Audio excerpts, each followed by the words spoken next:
Hey guys, Jarrod Hughes here. We're going to have a closer look at my TA2 race car behind me, the Camaro. Going to have a bit of a closer look mechanically. Take you through as many things as I can. I'm a driver, so I'm not going to know too much, but talk you through a bit more mechanical side of the TA2 muscle cars, so you guys have a bit more of an understanding of how these things work.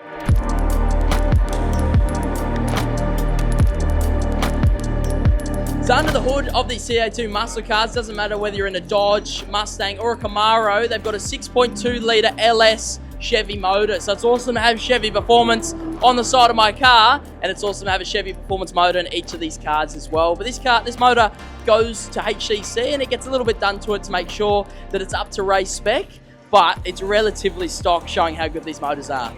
So moving on to the suspension and braking aspects of the TA2 car, got a Willwood brake caliper bolted on top of the Serco rotor, and then you move on to the suspension. You got a Penske shocks all the way around the car, highly tunable with the shock settings at the bottom of the shock, and we've been doing that a lot this weekend in QR, trying to fine tune the car.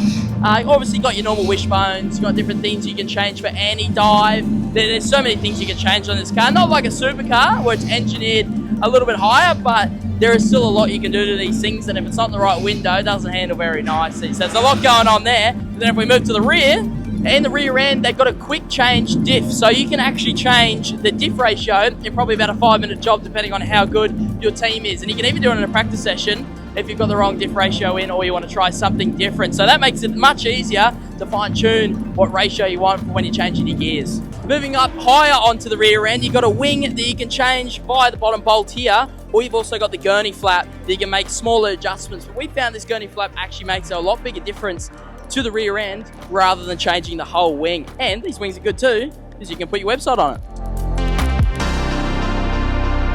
Moving on to the inside, you've got the infamous 4-speed dog box that you find in these TA2 muscle cars coming from America. I think that's an awesome addition that they have in these cars. Makes you feel like you're a little bit more one with the car, and you've got to wheel it a little bit harder. And it's a bit harder being on the left-hand side and shifting with your right hand rather than being on the normal Australian side on the right hand. But yeah, you got your normal C127 Motec dash here. Nothing too special with that. These things are quite simple in terms of telemetry and different sensors. Not like a supercar where you could probably tell what the time is on the shock, that it was how long it was in there for. These things are quite simple with what the telemetry they've got. Normal 3-pedal setup. You got your clutch, you got your brake and your throttle. Pretty adjustable with where you want to have that, depending on whether you want to make it right foot braking, or you want a left foot brake. But there's high amount of adjustment with your pedals so that you can suit it to what you need. But yeah, it's as simple as it gets in this thing. You got all your normal switches for your lights, an engine fan, a trans pump, ignition. There's nothing too advanced with these TA2 cars, but that one makes them so much fun to drive. So these cars, being a Dodge, Camaro, Mustang, they all actually are the same chassis. So the body or the outside of the car is different depending on which model you choose, but the inside, in terms of the chassis, the roll cage and how it's all designed, is the exact same. So there's no difference in any of that, it's just the outside body. Seat brackets, everything like that are the exact same. These things are bolted with a rear bracket as well as the bottom brackets for the seat, making it a little bit more stable, a little bit safer if you are involved in an incident. And last thing, you've got the brake bias here as well, so you can move your brake bias further forward if you're struggling with rear locking, vice versa if you want to go to the back as well. Moving on to the tyres, depending on which series you're in, whether you're TA2 muscle cars or Trans Am, there's a different tyre for each series. So the TA2 cars run on the Goodyear tyre, which was introduced this year, and then Trans Am run on a Hoosier tyre. Pretty similar build, a little bit stiffer sidewall on the Goodyear, slightly different tyre pressure to the Hoosier, but relatively the same sort of build and the same concept behind them.